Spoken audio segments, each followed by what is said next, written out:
Welcome guys, so today I'm with the speaker Bang & Olufsen Explore and I'm going to show you how you can enter pairing mode in this device. Okay, first of all we have to power on our device with this power button that is located in this place. So let's click on it once. As you can see, indicator turns, and in some cases this indicator will start blinking blue. It means that the device is already in the pairing mode. As you can see, in my case, it is not working, so we have to move speaker to the pairing mode manually. We have to use this Bluetooth button.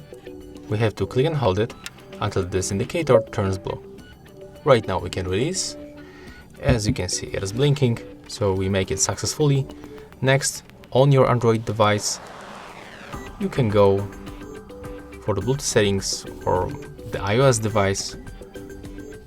Open the available devices list and find your speaker. As you can see, it appears in this place, so right now you are able to pick it from the list and connect to your device.